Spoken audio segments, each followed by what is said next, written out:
Okay. Hello, everyone. This is the first of the 3 episodes we're going to have over the course of today of the Atlas Project capstone event.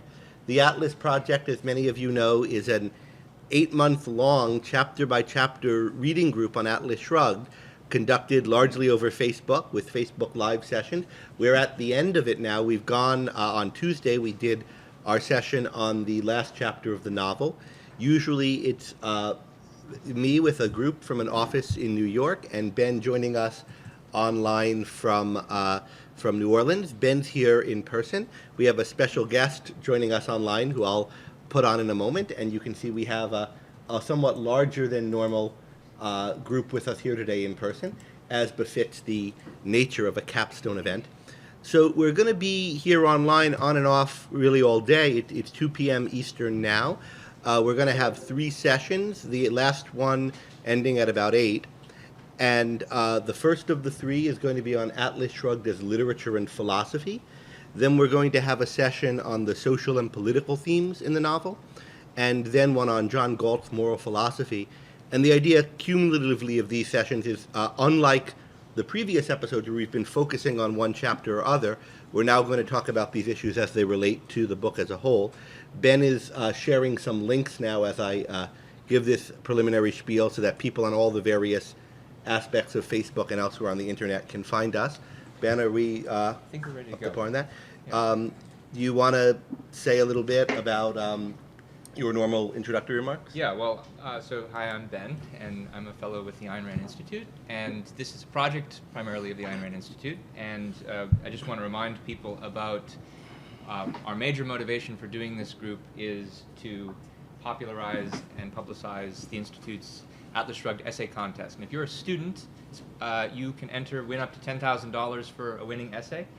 The essay deadline, I think, is in a few weeks, so it's a little late to try to read the whole book and digest everything in that time. But if maybe you've read it already and you're looking to maybe go back and revisit chapters that are especially relevant to some of the essay contest questions, you can very easily look up the chapters by their title and number in the archives of the project and our discussion of those chapters. And I haven't yet put links to those recordings in the comment section or to the essay contest, but I'm about to as soon as I'm done with this spiel.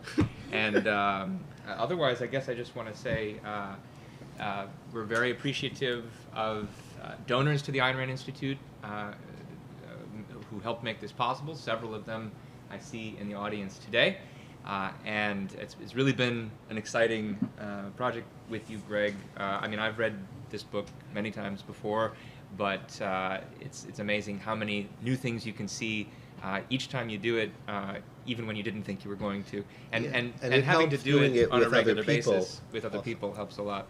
And let me introduce our special guest for this episode, Ankar Gate, who was with us on a technical difficulty-fraught episode from Irvine. Yeah. Hopefully here everything will go more smoothly until get to see what it works like when everything's going swimmingly. And of course we have our normal crowd plus some. All right, so again, the topic of this, the first of our 3 sessions today, is Atlas Shrugged as literature and philosophy. We asked you guys for some questions, things you were interested in talking about. We asked this on the Facebook group.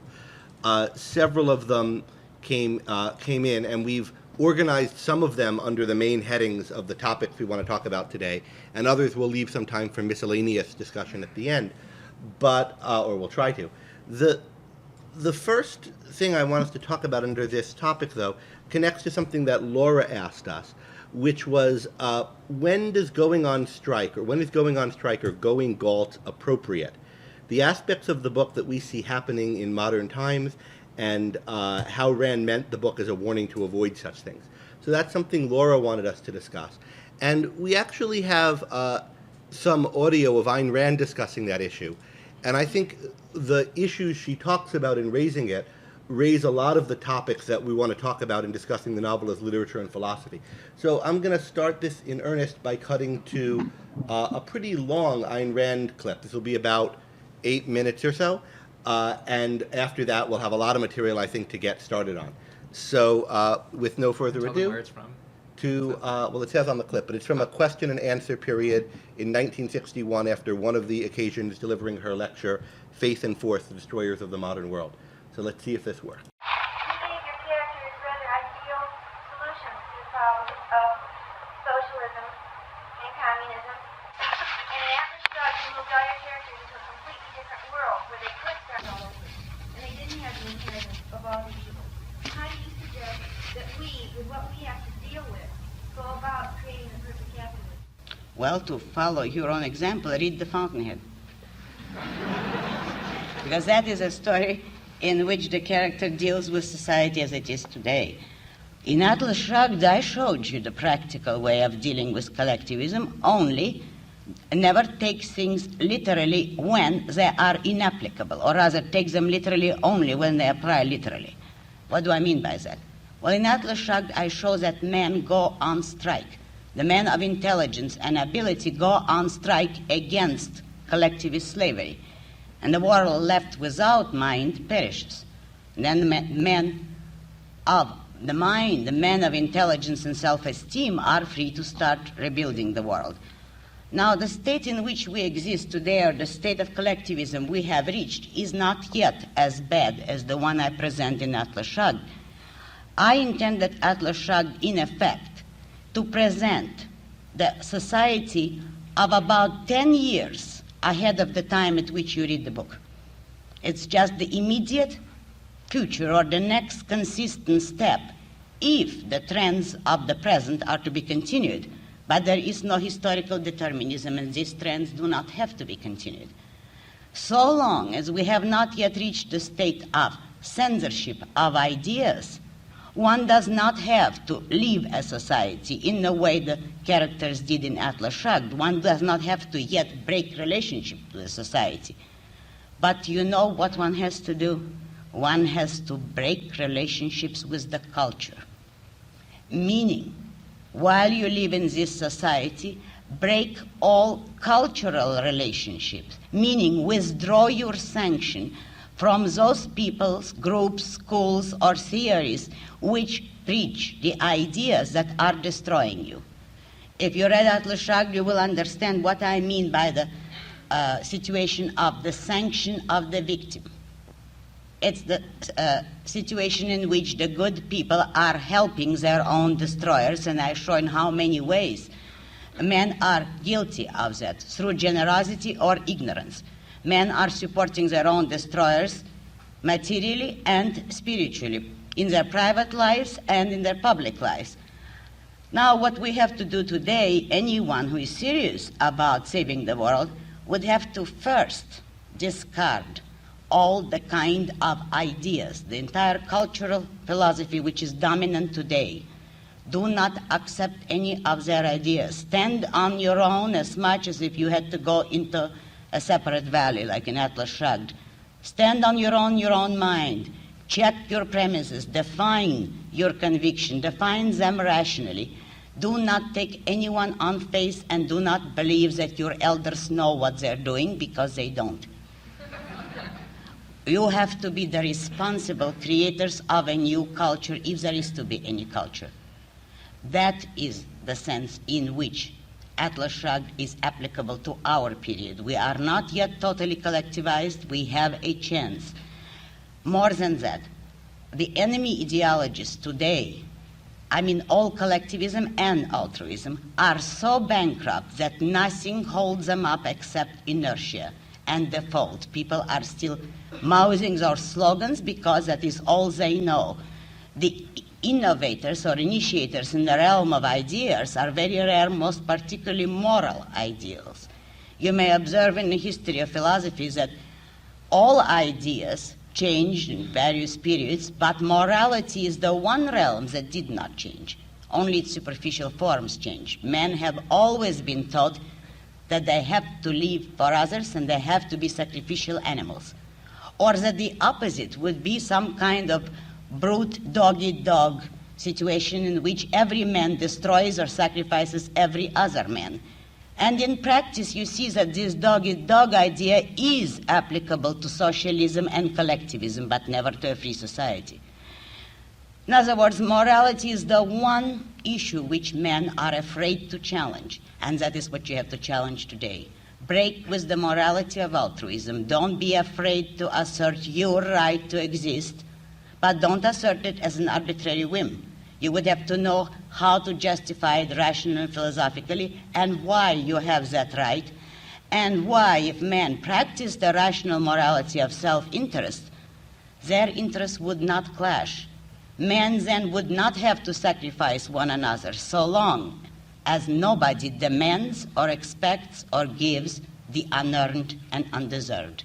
If no man regards others as potentially sacrificial material for himself or for his idea of what would be good for a third party, when man drops all those ramifications of altruism, then you will see what a benevolent, ideal society one could have, and America almost had it.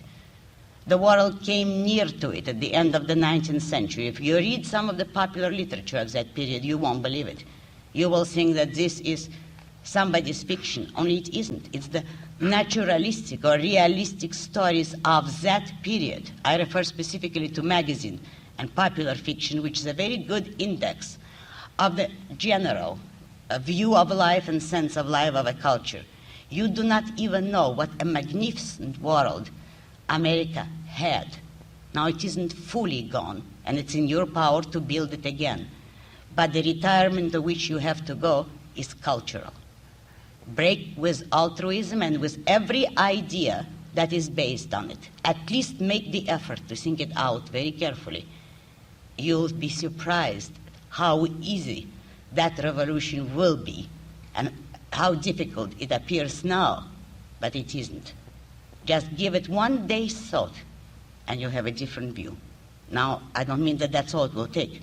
I mean, just give that to consider whether it's possible, after which you'll have to do harder thinking than you've ever attempted before, because you'd have to be totally on your own, totally relying on your own judgment and the logic of the arguments you hear or consider, rejecting all authorities, rejecting all bromides, and taking nothing on faith. But if you try it, you'll be surprised how close the Renaissance is to us. And it's up to each human being to work for it. Okay, so that's Ayn Rand on the way in which Atlas Shrugged is applicable in our period, or at least in the period in which she was speaking, which was 1961. And there's just a ton of content in that long passage that's relevant to, I think, all the sessions we're going to be having today. There's a lot on society and culture. There's a lot on ethics, the need to break with altruism. But also, I just wanted to start us off by noting a couple of points that connect to the literature element of it. First, she gives censorship as a test for when to literally go on strike and withdraw from a society. And she also speaks about Atlas Shrugged as being set 10 years in the future from when you read it. Now, we're so many years in the future, 60 from when it was written, maybe you have to modify it and think of it as an alternative history. But one thing to keep in mind is the strikers strike 10 years before the opening of the novel, right? So if the novel is taking place 10 years after you read it, if you read it as in the early 60s, the strikers would be going on strike now, right, at the time you're reading it, when there isn't really censorship. And indeed, in the novel, we can see that there isn't censorship until fairly late in the game. So I think this point about censorship, and we'll talk more about this, I think, in the second session on political thought, is really important. And yet that's the touchstone for when to take the literal action they took in our world. The world of the novel, the universe of the novel, is different in some respects, and I think that makes when to strike different. Rand described the strike premise as a fantasy premise, something that couldn't literally happen in the way it happens in the novel, although things like it happen. And I thought we might start by discussing that point. And Ben, I know you had some thoughts on this. Ankar, I expect you might, and people in the room. Ankar, incidentally, I can hear you all the time, and Ben can. Okay. So if you want to break in when I haven't, switched to you, just let me know and I'll hear and okay. I'll let you in. But Ben, you had some thoughts, I know, on the fantastic character of the strike premise. Yeah, so and we've talked about this before, that it would have been, and she admits it somewhere, I think, that it would have been implausible or impossible for a single person to find all of the world's, or at least all of the countries', great producers and organize them in a way and persuade them all using the same philosophy to eventually go on strike to the point where you could actually bring the economy of the entire country to a halt. And so, that's one of the fantasy elements, the major fantasy element of the premise. The sci-fi race screen and motor are kind of minor compared to that when you think about it, because it's the whole premise of the novel. Mm-hmm. And so, one question you can ask here is how do you classify something like this literarily? And just and as a bibliographic point about where she says some of this. Yeah. In the 1961 interviews recorded around the same time as that quote we heard from her with the Brandons, she talks about this is a kind of fantasy or fantastic premise, and she also talks about having gone through her different works that even the Fountainhead feels a little too realistic to her. In retrospect, she likes the kind of grand drama of what she thinks of as the romantic premise of Atlas. So that's one of the places she discusses this. Just before I forget, because Robert in the chat made an important point about the someone gave an entire lecture on this subject recently. Before we forget, especially since that lecture is now soon to be available on ARI eStore. Thanks for the plug, Robert. So my lecture at Ocon last year was applying the strikers' principles in our world today, and I didn't play this quote from Ayn Rand, but I included a lot of excerpts from it and made the points I just made about the difference between our world, and had a lot to say about the political situation and some of what I think applies. And some of we'll come back to how it applies, I think, in a second. And we just Ben and I did some maneuvering to get it released in time for now that we're advertising. It just went on the eStore last night. Let's not forget. So you guys can buy that. But back to the literary point. So yes. The question occurred in my mind of how do you classify something like this literarily, and so does this make it a work of fantasy? And there's certainly a huge fantastic element to it, but I was thinking about this a little bit more, and what I realized was it's starting with a fantastic premise, which is unbelievable to some extent, at least, is nonetheless characteristic of the greatest romantic fiction, and especially some of the kind that Rand herself liked, including the kind which would still count as realistic. Think about, for instance, Les Miserables, Victor Hugo. What's the premise of the book? What if a convict violating his parole were eventually to become a great man of importance, the mayor of a town, and would then have to reveal his identity to deal with the errors of his past? It's completely fantastic. This does not normally happen. Or Cyrano de Bergerac. What if a man who had unrequited love for a woman could make her fall in love with his soul but not his physical person? Uh-huh.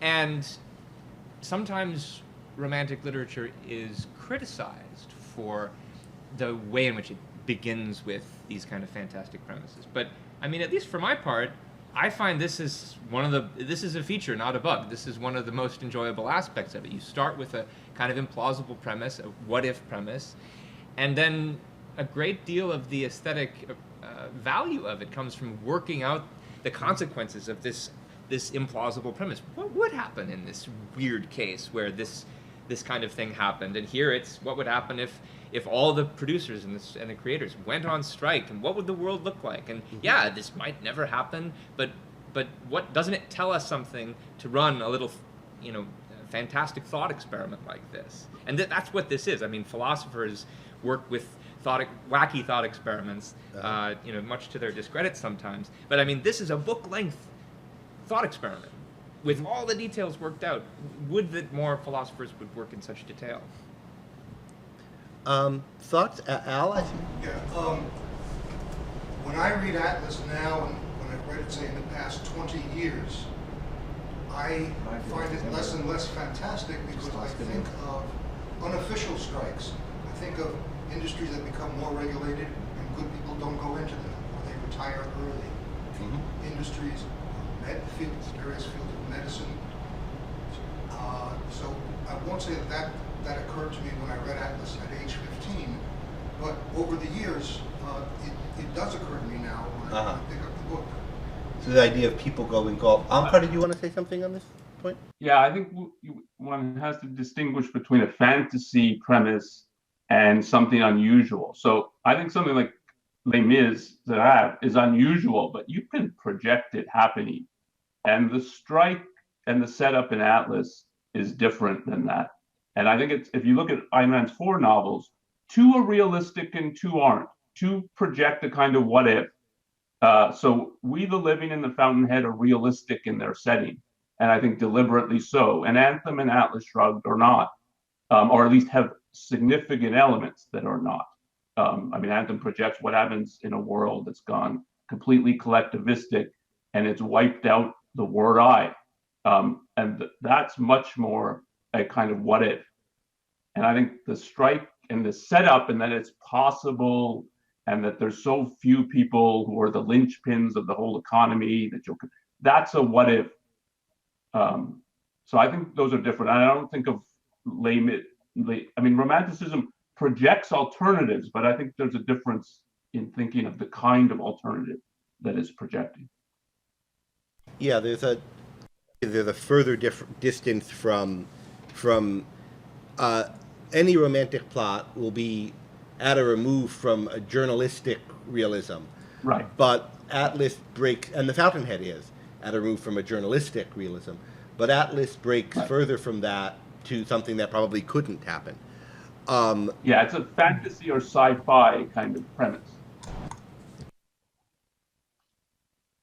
I don't think people could hear. It's a fantasy or science fiction-like premise, and again, she calls it a fantastic premise in her writing. Now, but that said, there's a lot of I agree that there's a playing out of what would really happen, given that this not possible event of getting all the productive people to leave were to happen, and the way it plays out is a way that does, Al, picking up on what you said, play out in microcosm in the real world. And Rand herself thought about that. She thought there were a lot of people who were on strike, people who gave up, people who thought the situation they were in was unjust, and so who left the world, who weren't willing to work in it. And in that sense, she thought they were on strike. And she would say that about particular people. He's on strike. There are cases of her doing that, referring to friends of hers and so forth. The difference, though, is that those people were on strike in a kind of Dan Conway almost, a kind of indignation.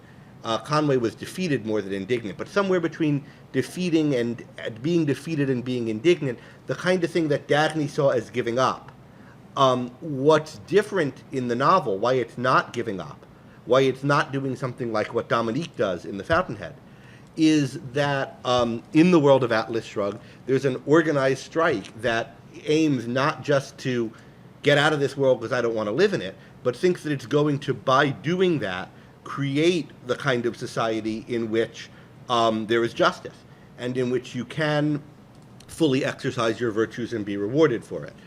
And I think that aspect of it is that you could accomplish it through this means of a strike is the fantastic element. And it's just an issue of, could there be so many people? Could you find them all? Would they all be convincible before somebody who was on the fence spilled the beans and so forth? That's the kind of thing that I don't think could actually happen. Of course, it's shown to be difficult. It takes a lot of visits to Francisco for Reardon, but I think it would be more difficult to get, Bill Gates and Steve Jobs and everyone at Cisco and so forth, and more of them are mixed. It's not metaphysically impossible that this could happen. It's also not metaphysically impossible that a convict could become a mayor. That's where I saw the similarity. Yeah, Ashley? Sometimes something I've noticed is that people will tend to, this is in the context of the relationship between this philosophy and literature. Could you speak a little louder? I'm not... Yeah, sorry. So sometimes I'll notice that people will want to dismiss the philosophy by way of reference to the fantastic nature of the events. And it's something that I consider just really interesting. And one of the ways that I've kind of thought about that is the role of the fantastic in dramatizing what can be a true idea. And so, the idea that, it's the mind that, moves the world can be a true idea. And yes, in literature we dramatize, we use all sorts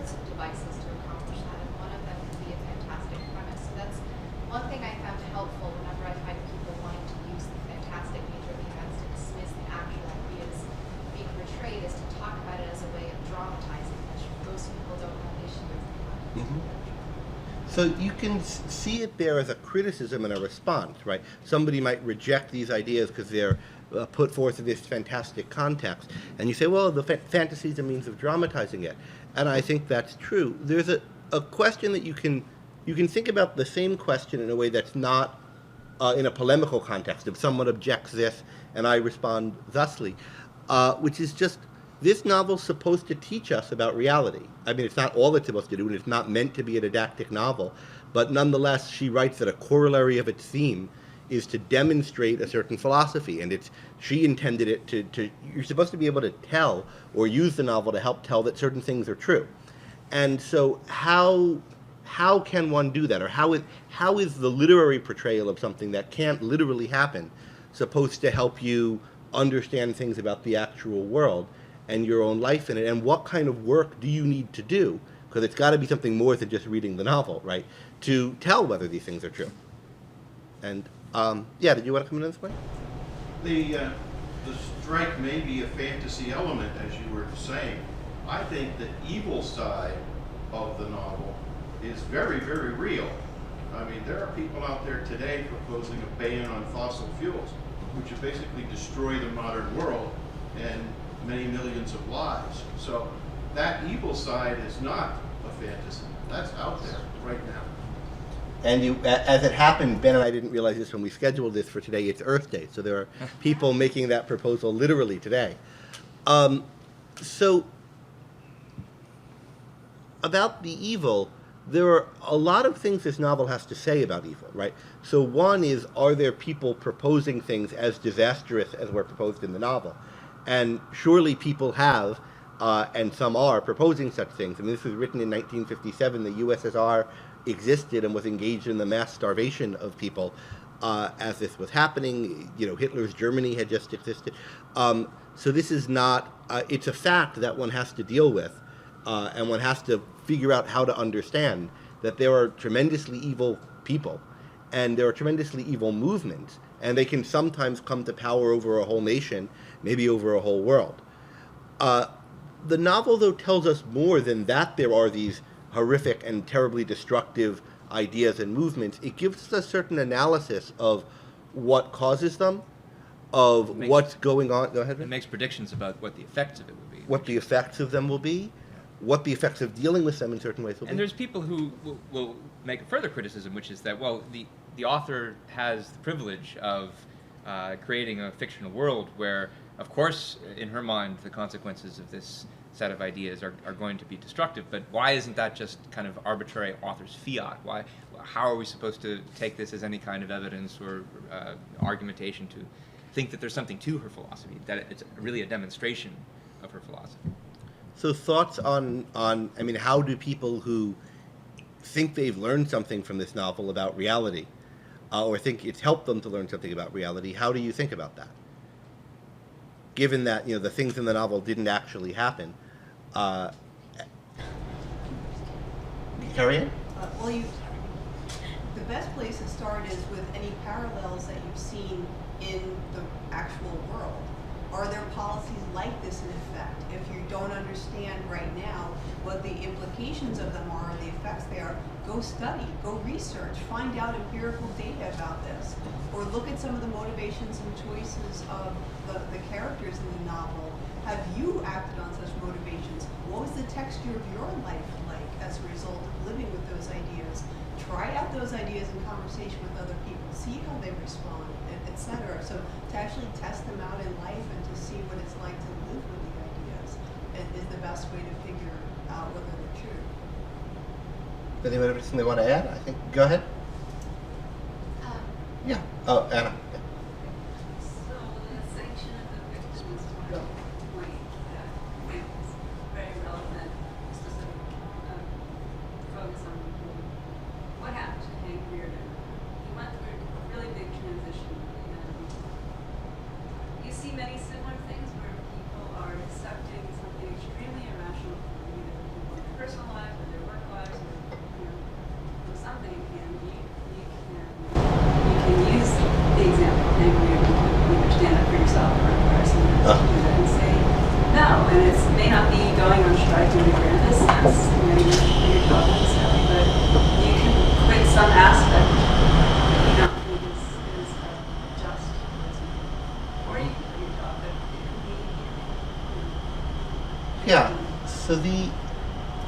I think we're getting a few elements of this in what different people are saying. I mean, the a major overall heading that I heard in what Carrie Ann was saying, and that I certainly agree with, is that you have to look for the types of activities of people that you are familiar with from the novel that are shown in such stark relief in the novel in real life. And you have to look at the kind of progressions that are shown there and see if you find them in real life. And you started out by talking about this at a societal level, a political level, and also you brought up, I'm sorry, I don't remember your name in the back, on a political level, movements that are advocating for certain ideas. Paul. Sorry. But then you mentioned also in your own soul, your own motives, and Anna, you pointed out as a particular example of noticing these types of motives and effects in your personal interactions, Reardon's progression with sanction of the victim. And this is the kind of thing that we could often observe, and we talked about it when we talked about the chapters about Reardon's Thanksgiving, right? These kind of patterns in your own interactions on different scales, large or small. What happens when you act more like Reardon did, or when someone around you acts more like Reardon did, after he was became savvy to this point versus how he acted before? Is it the case that people who are trying to exploit you in some way become diffident when you start standing up for yourself, and become demanding when you back down? There's also a whole historical aspect of this, especially as regards assessing the consequences of these ideas and policies. And Ayn Rand was a history major in college, and she studied history, and she was a frontline observer to it. She grew up in the Soviet Union and fled. And I mean, if you look at her journals, for instance, you see her reflecting on, for instance, how the scientists in Nazi Germany were driven out, and as a result came to America and helped the United States win the war. The Nazis weren't able to build the bomb first. She talked about how during the fighting of the war, the Soviets would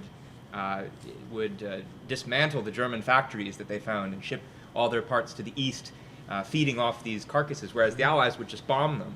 And this showed how the Soviets needed to parasitize that, and if only someone would even stop them from being able to parasitize, they wouldn't be able to continue. That was part of the reason why she recommended against Lend-Lease aid to Russia during the war, thought that it strengthened the Soviet Union after the war, and then even after... So that's suggesting another great aid to thinking about the relation of these ideas to our lives, especially on a political scale, which is that Rand was engaged in the 20 or so years after writing the novel with commenting on its relations, or on this philosophy's relations to current events, but often explicitly drawing terms from the novel. I mean, how many of her essays are chapter titles or phrases? Yeah, and I mean, she has one called Atlas Shrugged, and she reflects on... It's precisely the issue that Al raised about... on the history of, after she publishes the novel, she starts to see these same kinds of predictions coming true, and she looks at like the brain drain from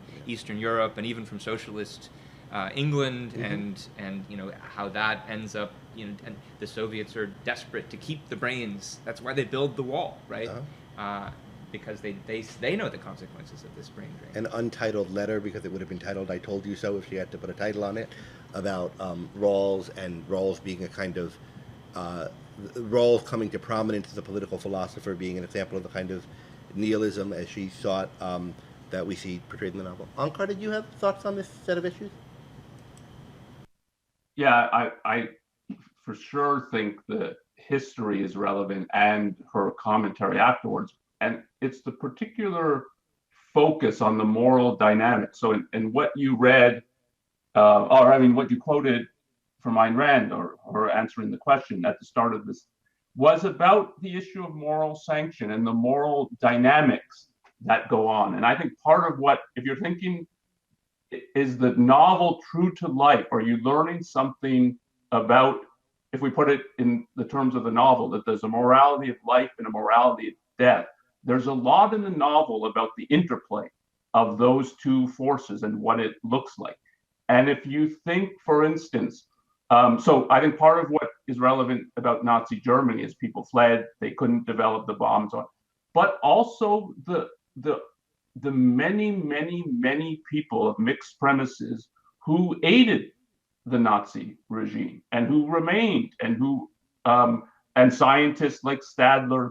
That is, if you're trying to explain where the power came from, did it come from Hitler and his thugs, or did it come from the many Germans who acquiesced or appeased this?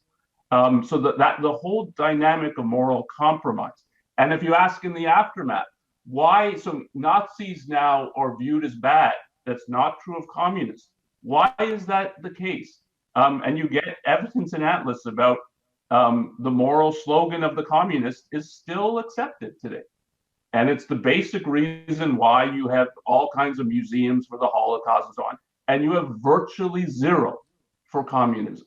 And so there's many things on a grand scale. If you take her later writing about how did we get socialized medicine, or the continuous movement towards socialized medicine, and you have to look at the people who are trying to defend the freedom of the doctors and how pathetic that defense is, how appeasing and compromised it is, and how naked and open the people who say, well, why do you get to decide when people are in need? And so there's so many things that I think at a very cultural scale in terms of moral dynamics to think about is the basic perspective in Atlas right or wrong?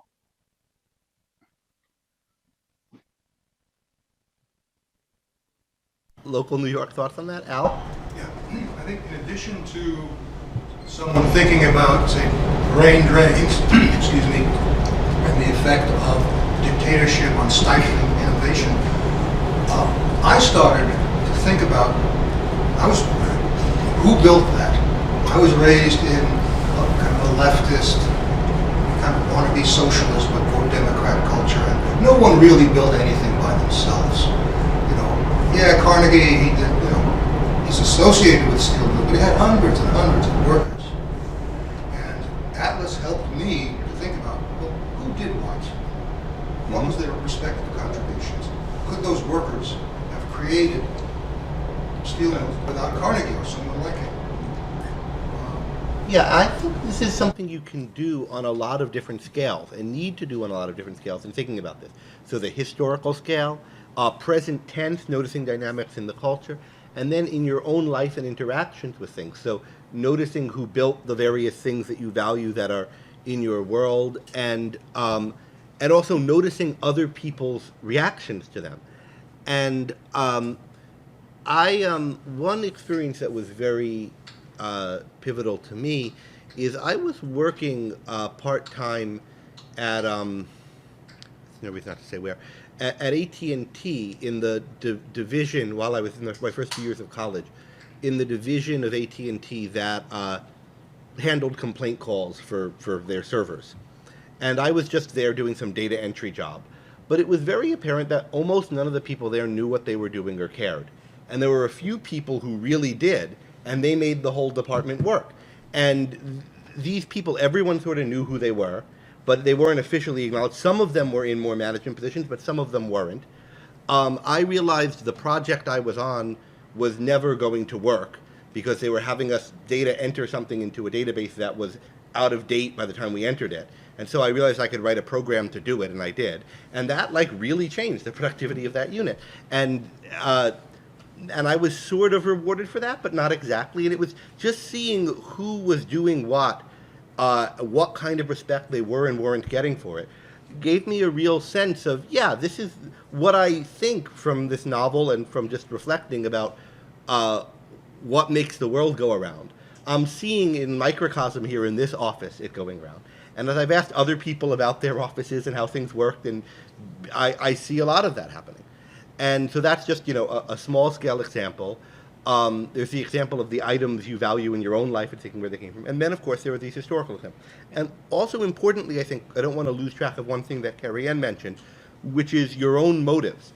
Do you find yourself ever acting in a Jim Taggart or Lillian Reardon way? Do you find yourself acting in a Hank Reardon way, Hank Reardon before and after he realized different things, and noticing those differences in your own motive, as well as in the motives of other people? To that point, to give another relevant work example, I mean, the genesis of this novel, as I recall, in the oral tradition, is that she has a friend, right, who wants her to write a non-fiction treatise explaining her philosophy as a kind of duty to the world. And she starts thinking about, well, why should I? Why do I have this duty? What if I quit? What if I went on strike? And she didn't end up writing that treatise right away, at least. Right. So it's the sense of entitlement that other people have to her work because she's good at it, and noticing that. Yeah, Ashley? I think it's also important, as like all of the processes that we're talking about, but also do it with, well, what evidence do I have that it's not true, that it's not working in my life? You know, we have the premise of both, because I know that like a lot of people, and myself too, are always really focused on, okay, well, where's the truth, and then I confront something that seems like it doesn't fit, and I've never really gone through the process of trying to reconcile it, and well, what does that mean for what she's saying? So just kind of keeping in mind both what seems to be true, what seems not to be true, and why is this controversial, those sorts of things. Yeah, and you can do it too. One way you can do it is in a kind of bifurcated way. What confirming instances can I find? What denying instances can I find? And you want to be sure not to fall prey to confirmation bias, where you only notice the things that confirm your theory, whatever it is. You could also just think about it as, like, what people do I see that are of the types that this novel is calling my attention to, and then what happens to them. And so it's not only is it what the novel says happens to them, but what does happen to them. And you'll either notice it's just like the novel, or very unlike it, or somewhere in between, in different respects. And this connects somewhat to the question of how applying the lessons of the novel to your real life might differ from the actual path that the strikers are following. We kind of skipped over that a little bit on the outline, so I don't know if you wanted to come back to it. Go ahead. Well, so she emphasizes that she doesn't think people should actually quit society and go live in a valley unless things get really bad. And even then, I don't know what she would realistically recommend. But she does recommend this policy of breaking with the culture, and refusing to sanction the ideas that are contributing to the destruction of civilization, as she sees it. And I mean, we could probably have a slightly longer conversation of what exactly that means, and especially because it's a topic that has caused a great amount of controversy within the objectivist movement, for instance. I mean, the Ayn Rand Institute, for which I work, has for a long time taken it pretty seriously, that we should be very careful about the institutions and organizations that we associate ourselves with. Do we want to be perceived as supporting them when we disagree with the fundamental ideas? And I mean, a lot of people wonder why we are so concerned with that. So seriously, yeah. And this is part of the reason, is that we take the central message of Atlas quite seriously. This is why there's been various debates about how should we relate to the libertarian movement and the so conservative forth. Movement and the liberal movement, because when you're objecting to something in any one of these movements, you seem like an ally of the other, and it might be that on some limited, marginal, short-range issue you are, but if you think as Rand does, and as I do, but as everyone out there has to, go and check whether it's true, that the central idea that Rand calls the morality of death, the morality of sacrifice, is a central moral ideal of our culture, and is behind all or many of the dominant political factions, cultural movements, then you kind of see them as all on the same side as opposed to you, or as different warring factions of the same basic army, rather than as, the Republicans and the Democrats are really quite different from each other, and, we should be more on one of their side than the other. One of them's at least basically right. But this is one of the themes that you talked about in that speech from last summer, right? That's going to be up soon. I talked about the idea of breaking with the culture, and I talked a lot about seeing about thinking about the right and the left, and I talked less about, I think, the morality of sacrifice as about, there I focused on what I think the final lessons that Dagny and Reardon each learn are. And we'll talk more about these later today, and we talked about them last week, but Dagny's lesson has to do with understanding what the nature of evil is, and understanding that evil people aren't seeking values in a misguided way, but are not seeking values at all. They're basically driven to destroy. And Reardon's final insight, both Dagny and Reardon have both of these insights, but they come in different orders, is that by remaining in this society, he allowed people to get away with living in this way. And so I talked about ways in which you could see that kind of evil motive and the mistakes that Dagny and Reardon make in not recognizing that evil motive and how to deal with it as present in different aspects of current politics. And I myself think there's a lot of nihilism, a lot of things that are not driven by a misguided pursuit of values, but by a desire to destroy and bring down things that, by their greatness, make you feel inadequate across the political spectrum today. I think we see a lot of it on the current right and a lot of it on the current left. And a lot of people who have better motives still get sucked into it on a kind of tribal premise, where they think they need to join one side or another. They feel like they'll be on their own or rocking the boat too much if they don't, and so they feel like they have to join one, but then that ends up empowering the kind of nihilistic or because motives they're that very you're talking cognizant of the badness of one side or the other and don't see it on their own side. Ankar, this seems like something you might want to come in on. Well, one thing I think we haven't touched on that would be worth talking about is in the answer you played from Ayn Rand, she talks about breaking relationship, and then with society and with the culture. What does breaking a relationship mean? And why is censorship relevant to breaking with society? But if we look at it, because I think right now we're just talking about it at the level of a culture, she put it something like, from the groups, theories, and ideas that are destroying you. And what the perspective you get in Atlas is it's hard to identify the groups, theories, and ideas that are destroying you. For much of the novel, Reardon and Dagny think they're advancing their goals. And part of the perspective and the disagreement with Galt is that he thinks you're not. You're undermining yourselves. And they think that's crazy to think, how could we're fighting the looters? And that, so to get what are the groups, theories, and ideas that are destroying you and why? This is very complicated. And part of the whole perspective you get in Atlas Shrugged and then with the philosophy of objectivism is it's not the people that you think. And so people, and this relates to the libertarian issue, it relates to the whole issue of sanction. I mean, there's many, many people, as you know, being in philosophy, who think Kant is pro-science, pro-individual, pro the Enlightenment.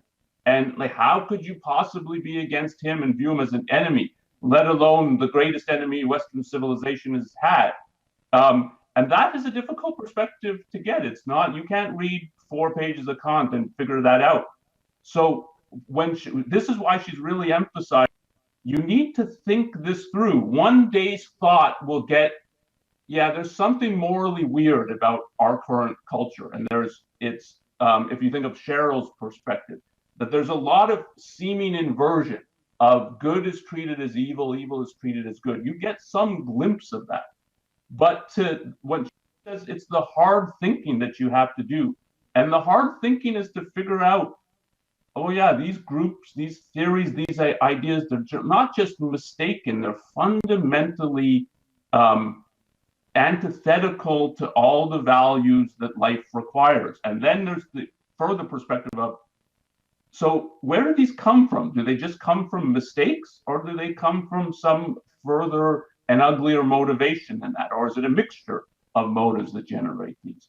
But part of it is, that's the hard thinking to figure out. And when you come to the perspective that Ayn Rand had on Kant, that he destroys everything. He destroys everything from my marriage to America, to Western civilization. If people took his ideas seriously, all of that goes.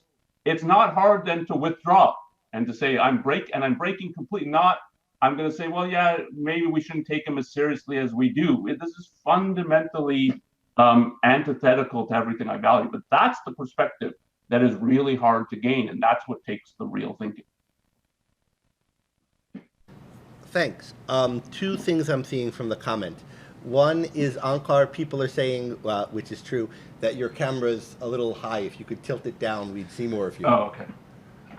And the other is, it's Henry who is saying that isn't the pursuit of destruction a pursuit of self-esteem, which is a positive value. And that's something I think we're going to talk a lot about in our last session today. So let's not take that topic up right now, but that's something I think is going to be one of the major topics for that session. So that's an interesting example to discuss later, because for the very reason that Ankar's just raised, which is that it's a very difficult thing philosophically to understand what, just what kinds of will to destruction there is out there, and that it's contained potentially in some of these very mainstream, commonly accepted ideas, and that and some attitudes, people, and understanding that it's got this ill will behind it is one of the things that Dagny and Reardon both struggle with and only get to at the end. And it comes for them like a kind of gestalt shift, right? Eventually, enough evidence. They've all heard these ideas before. Dagny's heard them from Galt's speech. Reardon's heard parts of them from Francisco in different ways and worked parts of them out. But at a certain point, they're more and more viewing the people they interact with and their own actions through these ideas, kind of trying them out, and eventually it kind of clicks, and Dagny starts seeing these people, she puts it as subhuman, but very different than what they were, as how she viewed them before, and then she wants nothing to do with them in a way that before she thought, well, there's a lot odious about them, but we can come to some kind of terms, and we'll be able to live together. They can't go on forever like this. They want to live, after all, don't they? So, Henry, stay tuned, and in a couple of hours we'll come to that specific point. Gina?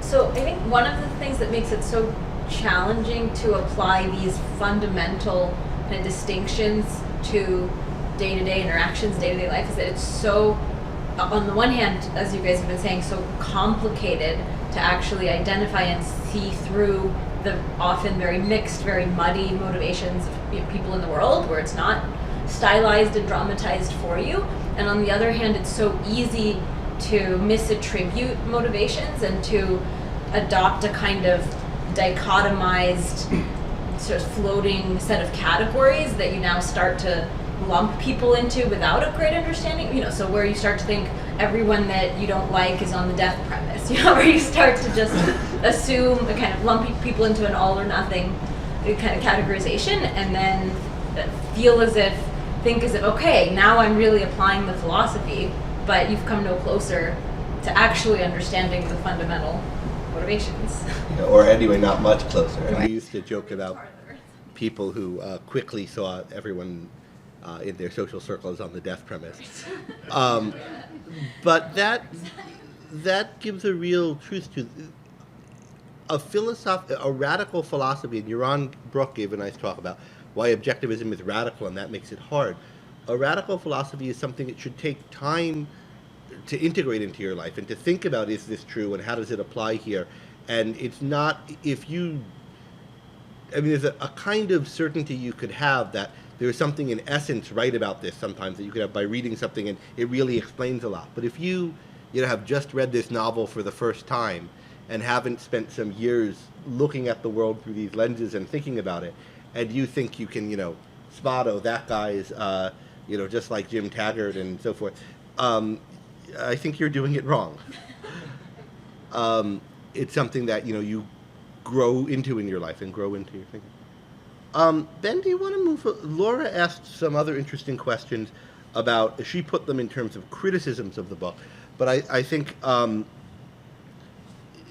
they're things to think about the characters. Maybe even before Laura, there's the idea that I see a lot of people, including many fans of the book, talking about you have to understand these characters are symbols, and in what sense that's true and untrue. And Laura made a lot of points about talking about how realistic are the characters, or they wouldn't, and these kinds of issues. Let me say one thing by way of recommendation first for that. And Alex, I think you have a copy of the companion. Would you mind handing it up for show and tell? There's a, well, I mean, no, I want to show it on the camera. Or actually, I guess you could show it and I could click the camera to you.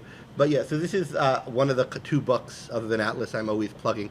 A companion to Ayn Rand, edited by me and Alan Godhouse, with chapters in it by many people, including Ankar, who's with us today. There's a really lovely chapter in here by Tora Buchman called Ayn Rand's Literary Romanticism, where he talks about what genre of fiction she belonged to, what her literary goals were, and how you can see that in the construction of her novel. And there's, I think, a really nice discussion in there of characterization that says a lot more than I think we could say in discussing it here. But one point that Tora makes is you want to not be parochial in your way of looking at characters. We're taught literature and literary appreciation, I think, badly generally in school. And you're given a few rules, the character has to change, or you evaluate dialogue based on how much it's like how people talk in real life, or a few other things that if you pause to think about them are stupid. I mean, nobody talks like Hamlet, and we don't think that's a problem, right? Or like and they didn't in Shakespeare's time. And they didn't in Shakespeare's time. And even, I mean, an example I think I gave, or Algernon Moncrief, I mean, like a character in an Oscar Wilde play who's impossibly witty for anyone to be on the fly. But that's just, the genre isn't to capture how people talk. And there were just a lot of different goals you could have with writing characters. There were different schools of literature, different genres. And what you want to think is, what are these characters doing? And do these have an impact on me? Do these mean something to me?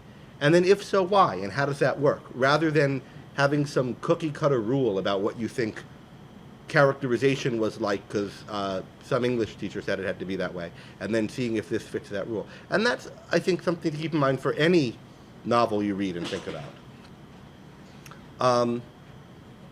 Ankar, you're nodding. Do you have thoughts on this? Well, I was going to say, and it's part of what's interesting about Ayn Rand is that she's, I think, a great artist, but she's also a philosopher. So she's very self-reflective and articulate about what she's doing. So this came up, that same kind of issue of, are your characters real people or just symbols, came up with the Fountainhead. And in a letter to the readers of the Fountainhead, so before the Fountainhead had the now the introduction that it had, this appeared there. And this is what she said about it.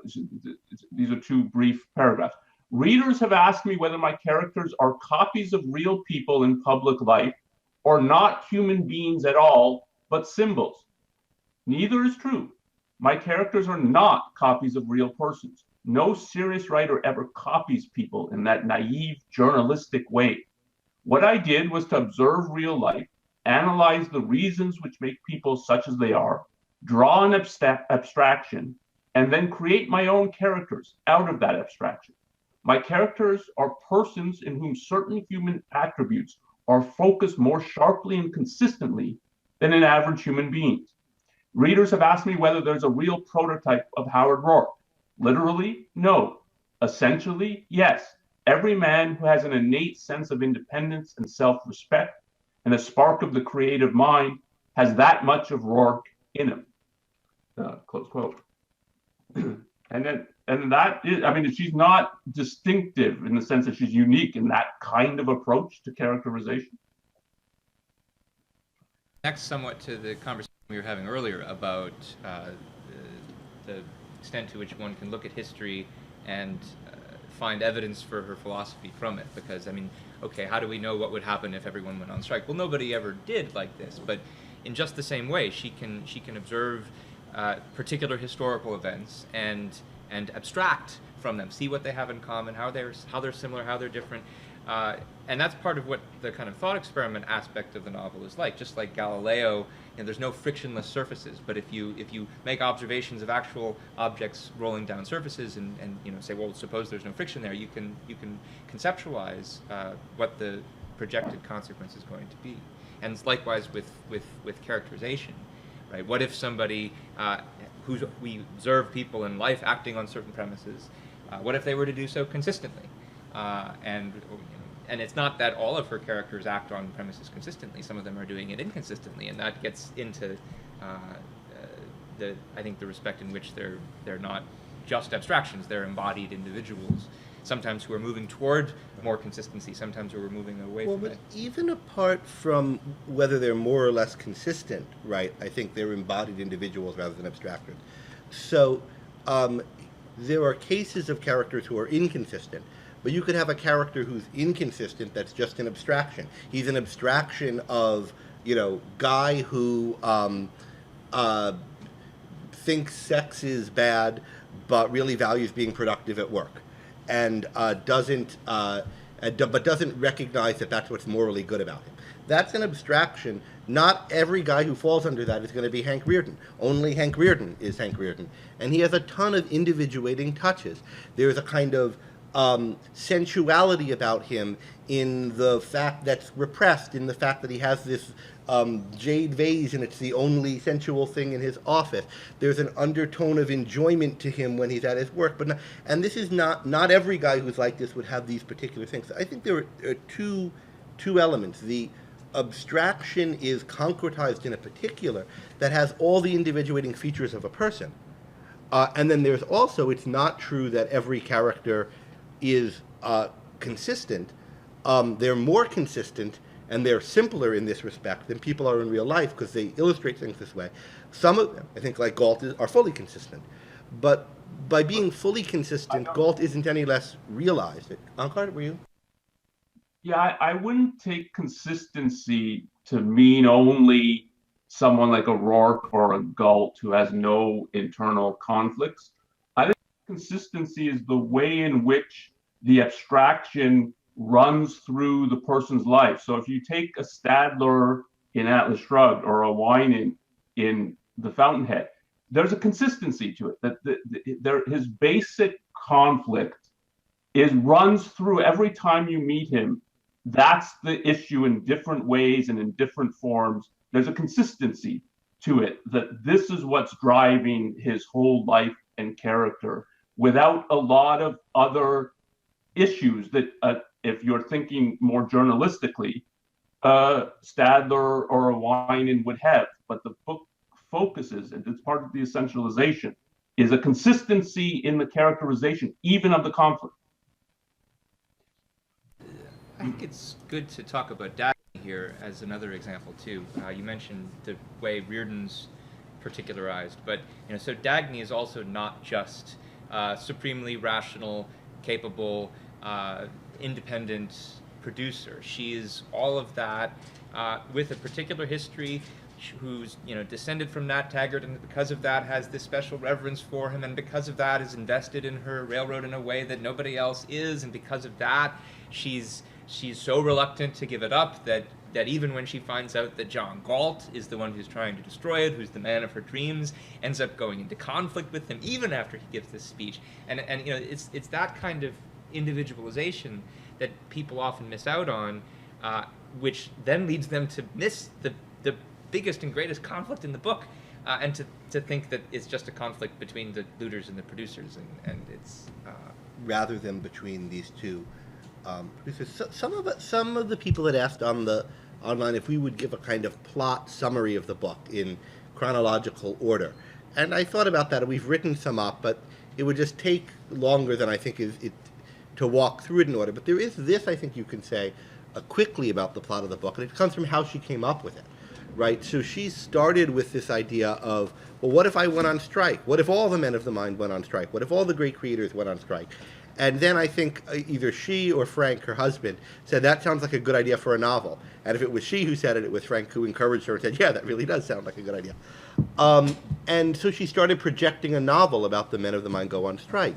And she thought, well, if you have a strike, you have a strike leader, and you have scabs, and there's going to be the last of the scabs, and the conflict is going to be about how to get the last of those people to go on strike. And so from the beginning, from her conception of the novel, this was a novel about a conflict between the strike leader, Galt, and Dagny, the last best person who was yet to come over to the strike side. And you can see that is the conflict in the novel. And I think that's really significant. You want to pull up? Oh, well, all right. It's a bit of a long one, but there's an excellent outline of the novel at the appendix of this book, which Greg is always plugging, Essays on Ayn Rand by Atlas Shrugged by Robert Mayhew. This might be a good time, though, to talk in connection with plot summary, especially while we have Ankar on the line, about something that, Robert, you were asking us about. You were asking us about the significance of, well, someone asked about the significance of the title. It might have been my mother who's here, I think, who asked about the significance of the title. And Robert was asking about the significance of the parts. And there's a tie-in there to Aristotle, which maybe we'll talk more about later. But Ankar, you've written on this. So do you want to comment? I'll just say about Atlas Shrugged, and then maybe Ankar, you could say about the significance of the parts, and we could have some follow-up on that. So Atlas Shrugged, I think, was also a remark of Frank's, of Ayn Rand's husband's, that is.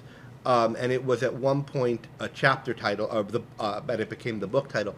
The working title for the book was The Strike, but that gives away what's going on too early. So she needed another title. And I think the significance should be clear from when Francisco uses the line, right? What would you say, he asked Reardon, if you saw Atlas, the giant, the titan who holds the world on his shoulders, and the more it bore down on him, the harder and harder it got, and what would you tell him to do? And he's getting no appreciation for doing this.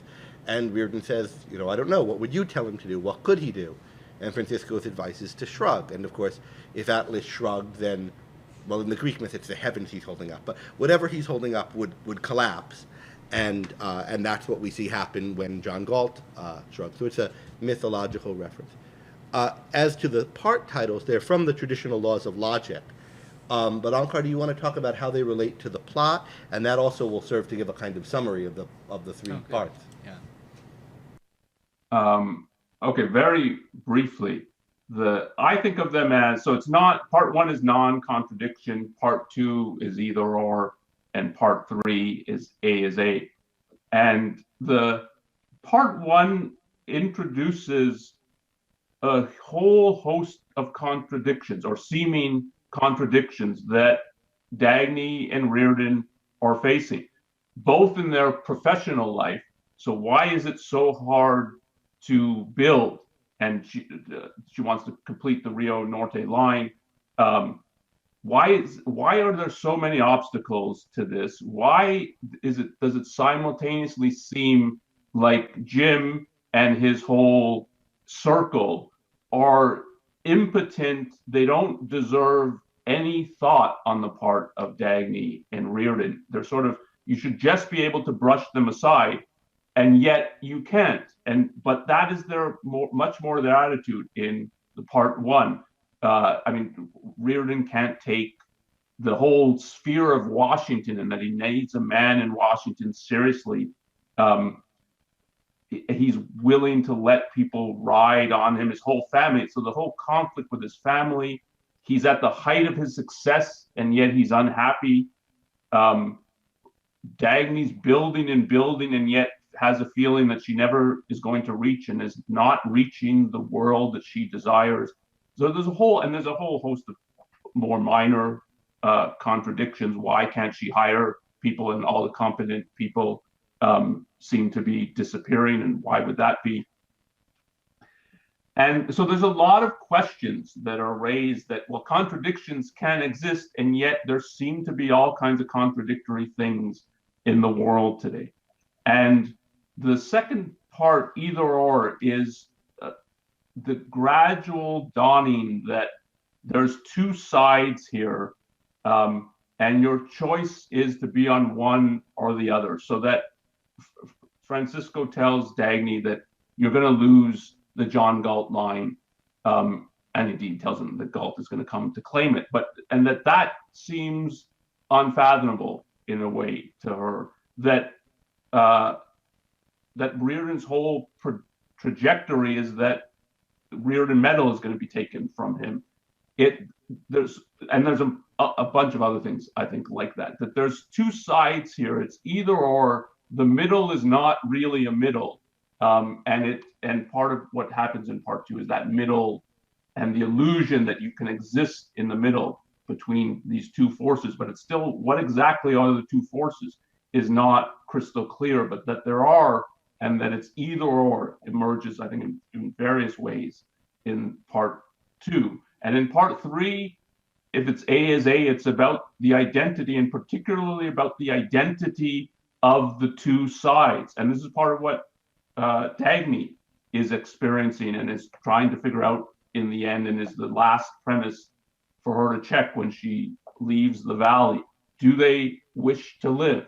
And it's the two sides then would emerge both from the action you can put. So Cheryl and Dagny, as a Cheryl and Jim and Dagny, that whole relationship and what the anti-greed and the anti-life and the relationship between those, and then Galt naming that there are two sides, and it really is one or the other, and you have to grasp that the people are, this is their nature, that they are anti-life. That, I think, drives the whole of chapter three, of part three, and that's the issue, that the identity is coming into full focus and full awareness, and particularly of Reardon, but more especially of Dagny. So that's a little bit. I see it's just to add a few points, both about the original context for these phrases, non-contradiction, either or, and A is A, and some of the central plot lines in the part. So non-contradiction is the name of what Aristotle called the basic axiom of logic or metaphysics, and therefore of logic. And it's the passage, the famous passage from Aristotle is the one we see Ragnar reading in the last scene, where it says, this truth is not a hypothesis, it's true of everything that is, insofar as it is that nothing can belong and not belong to the same thing at the same time and in the same respect. My translation's slightly different one. It's the Ross translation. Well, yeah, but I said nothing rather than no attribute, but that's just because that's more literal how the Greek did. Anyway, in effect, it's saying nothing can, it's a law of logic that nothing can be A and not A. Nothing can be something and not that thing. And we see in part one lots of things that seem to be something and not that thing. And Ankar listed a lot of them. I would say if there's one central one, I think of the thread of, the central plot thread of the part one is the building of the John Galt line. So it's Dagny's greatest achievement, but then it's no achievement at all. It helped to destroy all the things that were supposed to make it good, namely Colorado. It was supposed to be the thing that was going to let Taggart Transcontinental benefit from Colorado and then save Colorado, and it ends up helping to destroy Colorado. It's an A that's not A. And so something's wrong here. She must have been wrong to think it was A. What's going on? She has to check her premises. Either or is what's called, as Ananka was saying, the law of excluded middle. Something can't be A, something has to be either A or not A. There's nothing in between something and it's contradictory. And what I see as coming out is, a lot of there's no way to stand in the middle. And in particular, I don't know, when I've talked about this, Ankar, I've played up this element of it more than you have, and I'm not sure if this is a disagreement between us or just a difference in emphasis. But I see it as, here's where we're getting the idea introduced that there are two contrary moral codes, two contrary types of philosophy, two contrary ways of living, and then setting up that you have to be on a choice. And I guess that's in line with how you're describing it as well. Then the A is the law of identity, which actually, despite Ayn Rand saying it's the immortal formulation of the best of your philosophers, Aristotle didn't actually say. But it is, I think, captures something in his thought and was articulated later in the Aristotelian tradition. And again, what we're getting is the solution to all these mysteries, right? We're seeing what is it that's been happening to the world? Why has it been happening to the world? What is the truth of all of these things that's behind all of these things, such that people are acting the way they are, such that what's happening to the world is what's happening. And so I think that gives us a kind of plot summary and goes with Robert's question of about the part to title. the issue of the excluded middle. Part of what makes the issue of sanction of the victim and moral sanction so central to the plot is precisely that until Dagny realizes that she's sanctioning her destroyers, She is in effect trying to stand in a middle that doesn't exist. She thinks that she can try to build her railroad and her company and the world more generally in a way that doesn't lend aid to the looters and to her own destroyers. So she's trying to stand in the fact middle. Is. And also, she's noticing more and more how other people are, right? It's board of directors weather. So the board of directors at Taggart Transcontinental has so got her bothered that everything that seems vague or iffy is like the board of directors, including the day that won't, rain or shine. And all the language of cotton and fuzziness, which is sometimes the actual metaphor that people use when they want to deny Aristotelian logic in favor of multi-valued fuzzy logic or something like that. Yeah, now the cotton metaphor is there already in part one, but you get more and more of it in part two, and more is associated with people not wanting to be pinned down on what anything is. Ankar, were you saying something? And yeah, in terms of the either or, I agree that the issue of that there's two codes is starting to emerge, and it's emerging especially with Francisco and Reardon, and part of what it means for Francisco to be arming Reardon and simultaneously hoping to persuade him to go on strike is to look at the world more and more in terms of the codes. But there's also just in terms of the action of the simultaneous feeling like it's either or, but not being able to understand this. So Dagny goes on strike in chapter 2 in a certain way. In part 2, in a kind of way, but it doesn't seem, so she feels torn that it's not right to remain at Taggart Transcontinental, but it's also not right to abandon it.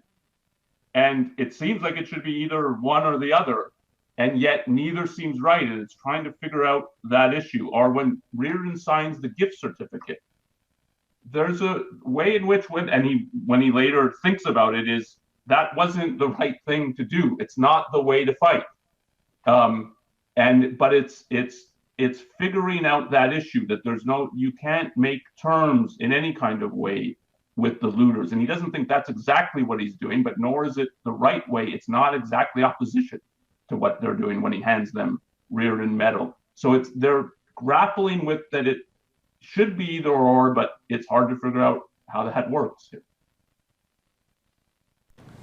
Good. So let's open it up to more sort of miscellaneous questions now for a bit, especially while we still have Ankar for a little while. I know there are some from people in the room. Go ahead. Were you saying something? Yeah, I think we should talk. If it doesn't come up, a little bit about the issue of going on strike if there were censorship, because I don't think it means go in a valley if there's censorship. So. Okay, so let's take a moment on that now before we go to questions from the room. Ben, do you want to start off on this, or well, Ankar? just that I know that there, from her own biography, there were interactions she had with friends who were worried that civilization was imminently going to collapse. They were worried about what it would be like in Manhattan, where she was living, were this to occur, and she had no interest in leaving the city herself. And this is several decades after that interaction, even in the 70s, when, if everyone were to think civilization was collapsing, 1970s New York would be a good sign of it. But yet she still didn't leave. So that has got to count for something. All right, Ankar? Yeah, so I think a break with the culture is a break intellectually. It is, and what she's emphasizing in her answer is to break intellectually, which means to radically think these issues through, to ask questions that you're not encouraged, and indeed encouraged not to ask, particularly about morality, that maybe our whole moral approach is mistaken and worse. We have to tinker with a few of our moral views. That is an individual can do by themselves. She's stressing that, and that one should do that. And it's a break. It's not the break is, it's not a tinkering. It's not, well, we need to find a little bit of common ground. There's not common ground to be found. A break with society is different than that. And I think one of the crucial differences, and in terms of censorship, you're breaking and you're taking illegal action. And when you break with the culture, she is not saying don't pay your income tax, don't follow the laws. It's to break culturally, intellectually. When you break with society, if there were censorship, and there have been periods of censorship, including during the Enlightenment, you should break the law, whether it's publishing anonymously. So I don't think the issue is, okay, well, then if there's censorship, we should look for a valley that we can all retreat into. That is part of the fantasy premise that you can't do that. But you can break with the society, and now you're outside of the society's rules and crucially laws. If you're in the underground, you're part of the underground. A chance of success is that you that you build an underground, but the underground is engaged in illegal activity. And that's you're in a very different status when you're doing that than when you're breaking culturally. What she's telling people now is you don't have to disregard the law and break with society in that way, but you need to break intellectually with your culture. That count as breaking with the society is what she actually did, which is to leave, right? Mm-hmm. Escape from Soviet Russia. If there's somewhere to go, of course. Now the question would be, if we ever got to that point in this country, where would one go? I don't know, but one could go underground. One could try to escape to a wilderness. And a lot of people, think of what Galt says when he tells people to go on strike. It's not, if you can escape to some other place and start a society of your own, more power to you. If not, don't aid this society, right? Don't.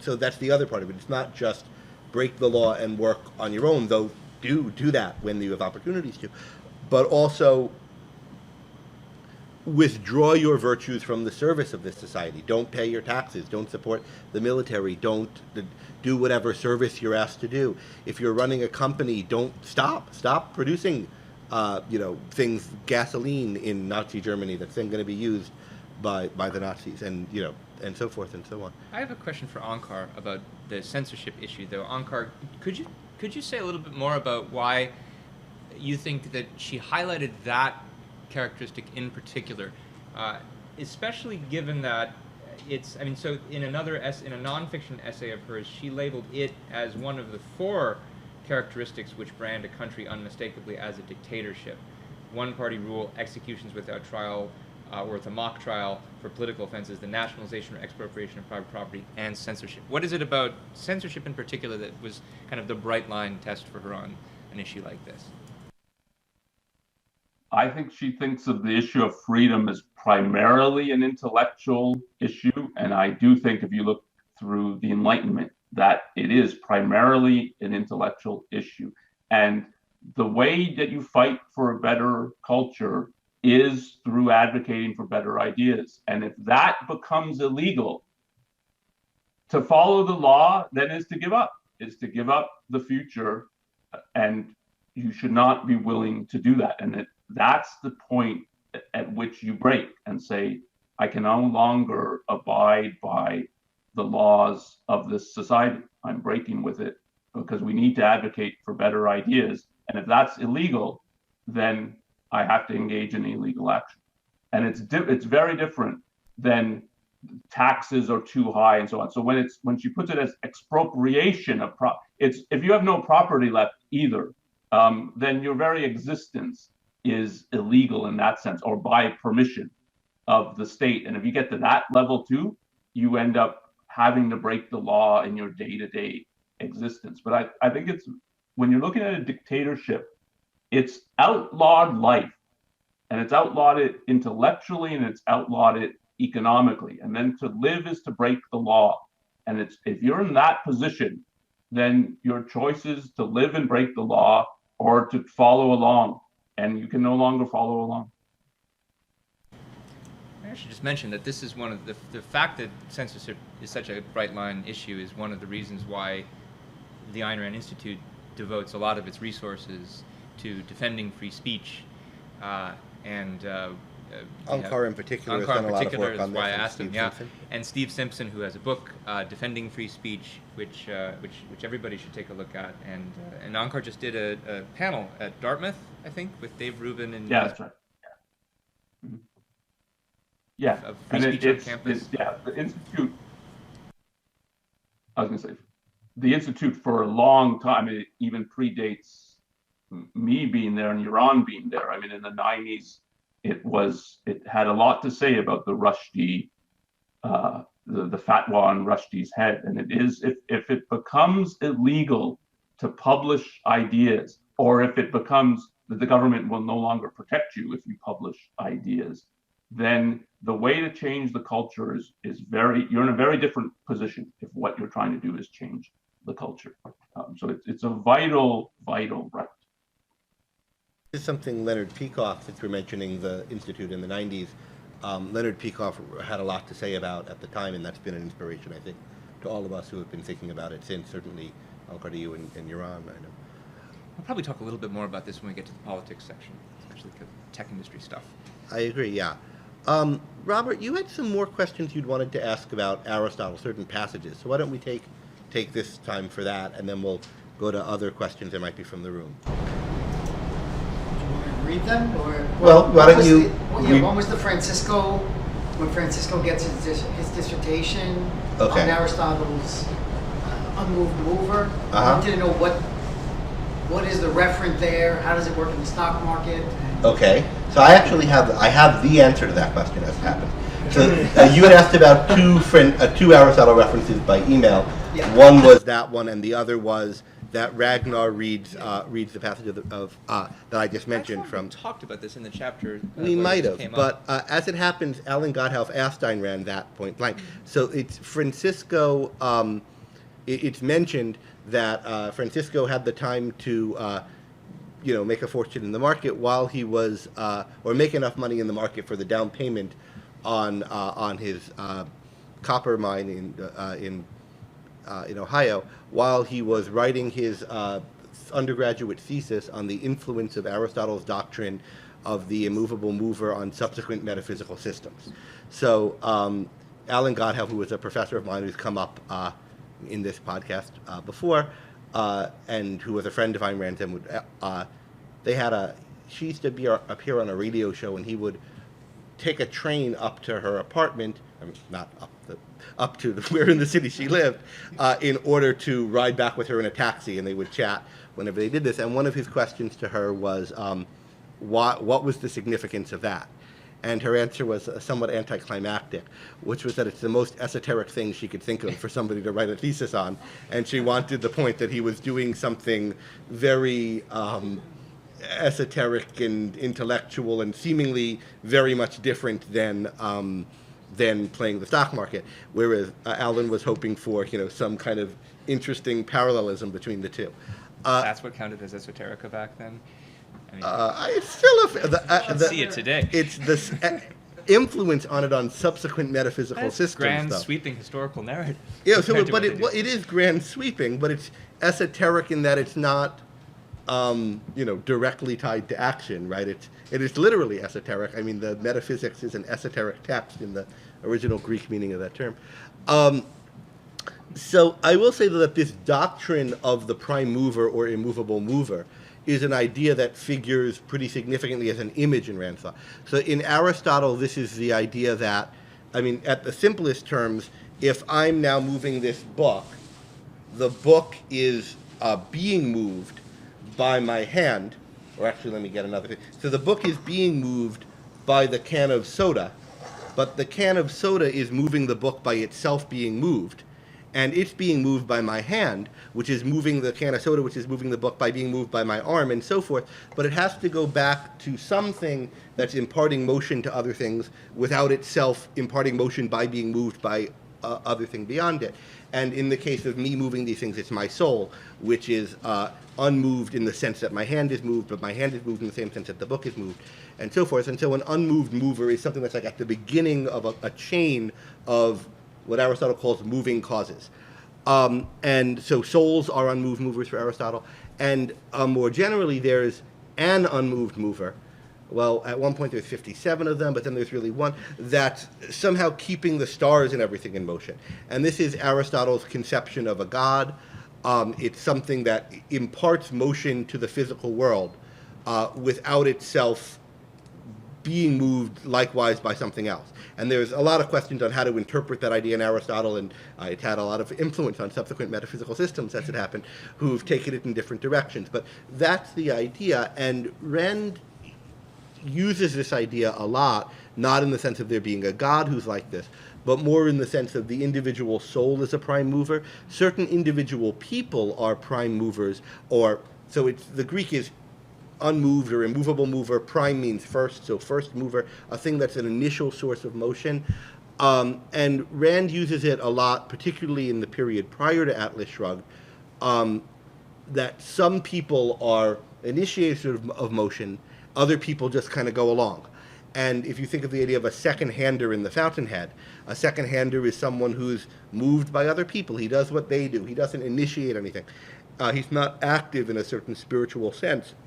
It seems like there's even more to it than that, because it's not just that she thinks that we have free will and are unmoved movers of our actions, and that we some people are first-handers and some people are second-handers. But insofar as the unmoved mover in Aristotle is conceived of as a god who keeps the heavens in motion, and that's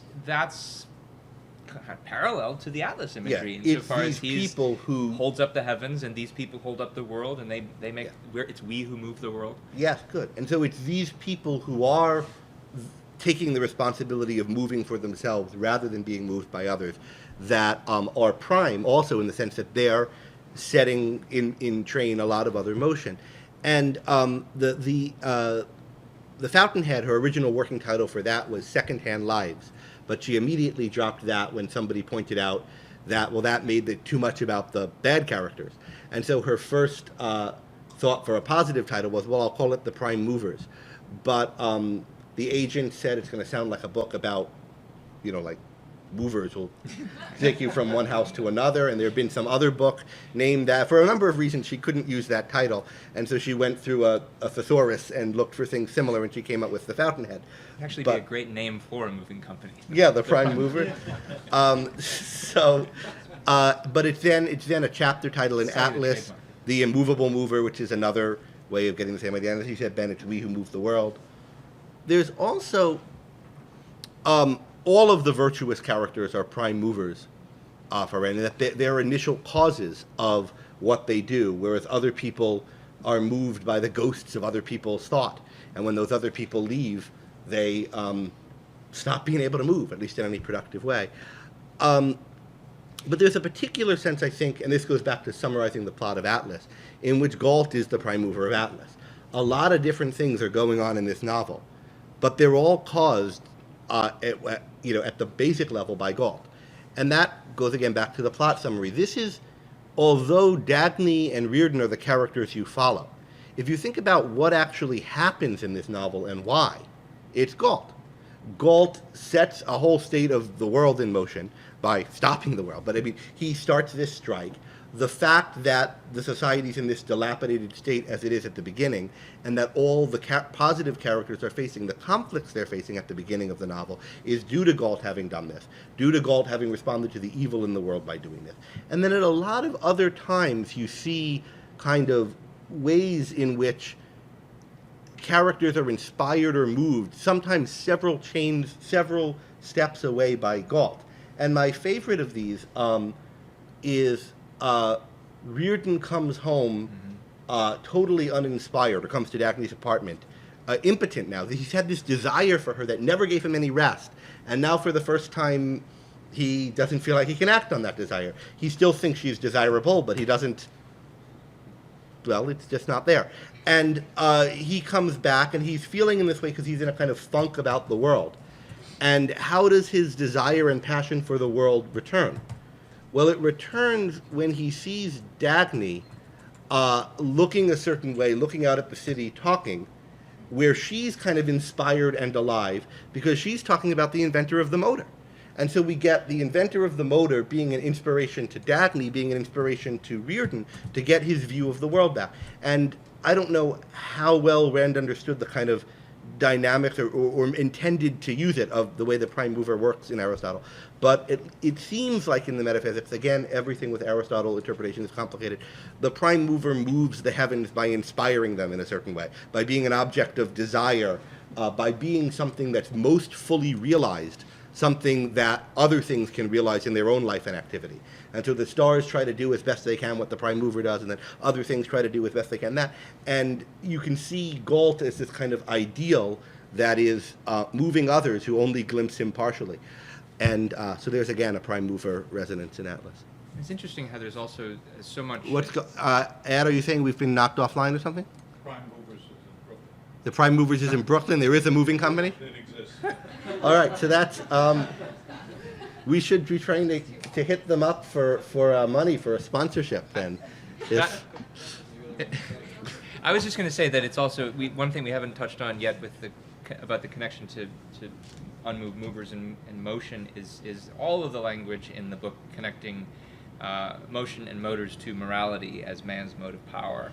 And this maybe helps us come full circle back to the question about abstractions versus embodied individuals, right? Because it's important in this story that it's not just that there's an abstract moral code that these characters find texts on, which they read and are then inspired to change their minds because of it. It's that the code is discovered and advocated and acted upon by this individual person who inspires them, Galt. And that gets to a broader issue, which is the role of literature and fiction in the portrayal of a moral ideal, which is something that can't really be delivered, in Rand's view at least, in the form of just a nonfiction philosophical treatise.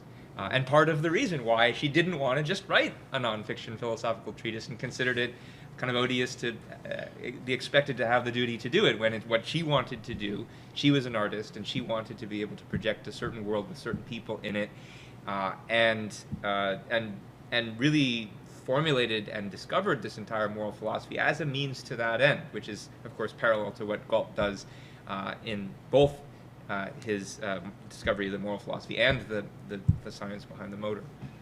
There's some notes in her journals about likening herself to Galt in this respect, of doing things that other people might see as an end to themselves as a part of a larger project that involves concretizing or applying. Ankar, any thoughts on this set of issues, the connections to the prime mover language, or what Ben was just talking about the role of art in motivation and moral ideals? Well, I mean, I'll just two very brief things, and we can get to other issues. It shouldn't be surprising, I think, also then why she thinks there's a connection to investing. That if you're leave aside that they're going on strike and it might not be worthwhile to invest in prime movers who are going to quit, but leave that aside, and it's that you can look at the economy as driven by these kinds of people. And it's very much in her later writing, the way she looks at capitalism. It's not driven by consumers, it's driven by producers, and it's driven by the leading producers in a society who she views as prime movers with a new vision that they bring into existence and they teach to other people. So I've never found it surprising that there's a connection for Francisco to the business world and to investing and what you would be looking out for if you were, say, as we would put it now, venture cap. Yeah. Yeah, go ahead. I found her answer to Alan weird for that reason. I would have thought you're looking for the prime mover in the company. That's the connection. But again, she said no. So there were two of these where she really disappointed him. The other one was there's a scene where Francisco is talking to a bunch of people, including Simon Pritchett, and mentions you, Axton, and someone says, can I take it that you're the practical application of Axton's philosophy? And Francisco says yes. And then, it's Pritchett who asks Francisco that. And then Jim Taggart walks up And Alan thought, well, this has got to be because he's the practical application of Pritchett's philosophy, and she shot that one down. She's like, no, I just had to have him come up, and it just so happened. But it is, what Francisco writes on is not just the prime mover, but the influence on subsequent metaphysical systems, and that does take it. So even there, that's Aristotle's influence. Aristotle being a prime mover himself. In philosophy. Yeah. All right, Ankur, you were going to say and make another point, though? The issue of the abstraction to concretes, again, predates Atlas Shrugged. She was asked about that in regard to the Fountainhead, and her part of her reply is very interesting, I think. Part of what she said is, I'm interested in philosophical principles only as they affect the actual existence of men, and in men only as they reflect philosophical principles. And I think she thinks of that in regard especially to morality, that this is what your focus should be on, how moral principles affect men, and men in relation to their moral principles or lack thereof. Like, this is how you should look at the world. And fiction for literature, is the special way in which that is focused on, much more so than the other arts. So it's a point about art in general, but it's a point about literature in particular, when you're talking not the metaphysical but the moral aspect of, and it's why she has a special interest in literature, I think. I mean, she said, for instance, which might be surprising, that she's not interested in architecture. She wrote a whole book on it, but she's not really interested in it. But she's deeply interested in literature. Al, did you want to say anything? Go ahead, Ben. I didn't realize I thought he was telling me that you wanted you're not going to be with us for our later session on moral philosophy, so I thought this might be a good, quick way to ask you on something that's going to just come up there, I think, which is, I know in a class you've been teaching, you've been emphasizing a lot lately how important it is to interpret Rand's moral philosophy in the context of her fiction. And since there are so many nonfiction resources available on it, could you say just a quick word about what it is that people miss when they only look at the nonfiction and don't consider the context of the fiction? I think there's many things that are missed. Here's one, I think, that's central to the thinking about morality, that if you read her later and most abstract essay, so for instance, if you read the lead essay, The Virtue of Selfishness, the Objectivist Ethics, she's putting her whole view into theoretical and abstract form, and it's trying to present the whole of the Objectivist Ethics. There's a way in which you can lose the subject matter of ethics when if that's all you're reading and focused on, that this is the account of the Objectivist Ethics. The basic subject matter of ethics, I think, is the kind of life you want to live and the kind of person you want to be living that life. And the novels showcase what that means, and what it means across the course of a life, and what it means to be a particular kind of person, and the reasons why you might want to be that kind of person, or you might not want to be that kind of person.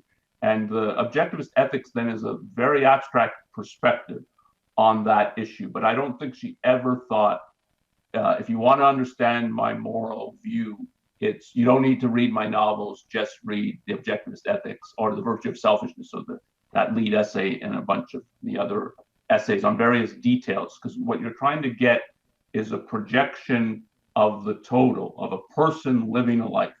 And that you can't get without the aid of literature, I think. Thanks. Good. Al, you had wanted to make a comment?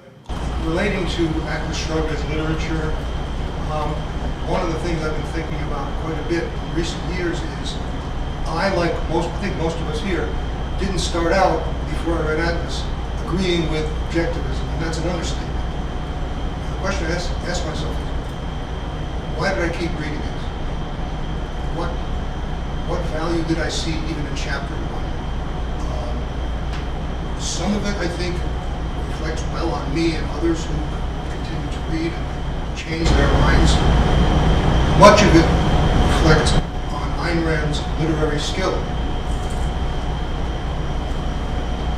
Well, a way to think about that maybe is to think of, and this might be a good point for us to end this first of these three capstone sessions on, is to think about what it is that Galt was doing in his speech and in the speeches he gave, for example, in Danager's office, which we didn't see, but see in the reflection on Danager's face.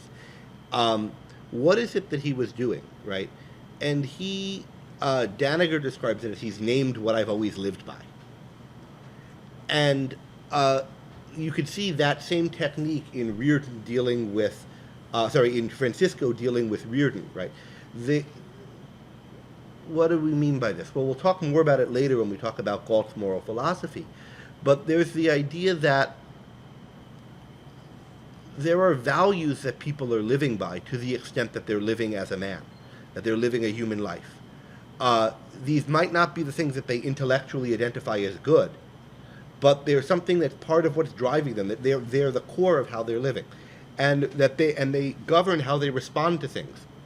For example, the way Reardon responded to Dagny, the way we respond to art in general, the kinds of things that interest and inspire us. And I think what Galt does is reaches out to people over those things, and then tries to give them the theoretical foundations to understand them, and then to know what actions are required to live by them fully. Right? And we could see him doing that in the speech, and then ending by giving people a choice. These are people much less good, for the most part, than Danager and Dagny, people who have a remnant of the human in them. But nonetheless, insofar as you have that remnant, you can recognize these kinds of things as good, as exciting, as things that will motivate you. And now that I've explained to you where they come from and what it is that's destroying them, you have a choice. And I think for Rand, what she's doing, right, is she's drawing characters that, though the explicit moral ideas we've been taught might lead us to think that they're bad characters or mixed characters, or not to be able to interpret them as good, the values that we share in common with these characters and with her makes them appealing to us. And then she's saying, or bringing out over the course of the novel, what it is that these characters are. In the third part, she's fully identifying them. What is a Dagny Taggart, a John Galt? What are these people? And then, do you want it? And if you've been brought in, excited by the novel all along, it must be that there's something you share with her and with these characters that's making them appealing to you. And then she's giving you her view of what it is. Now, it could be wrong, right? I mean, it could be that there's something, that the whole philosophy isn't right, but there is something you share in common with them, which is why you like them, and also maybe why you like a character like Cyrano, who you end up disagreeing with a lot. But I think that's the method of these characters appeal to you because of values you have in common with them, and then the philosophy articulates what that is. This is part of the reason why it's important that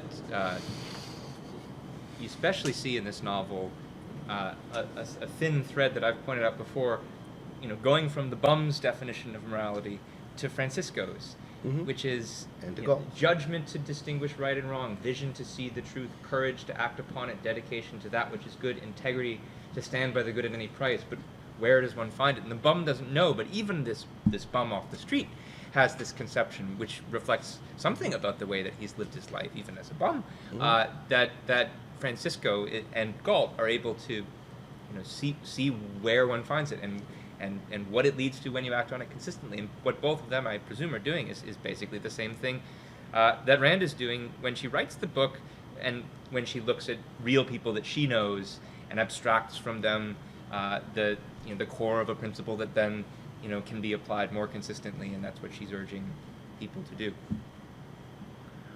Okay, I think we have a few more people who want to speak, but I think in order to start the next session at 4, which I'd like to do, we should draw a close to this one now. There'll be occasions to bring up a lot of these topics in the other sessions later in the afternoon and early evening. So thank you everyone for being with us. Thank you Ankar for being with us. It was a real pleasure.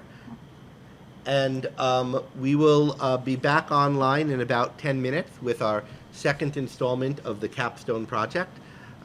Thanks everyone online. We'll see you soon.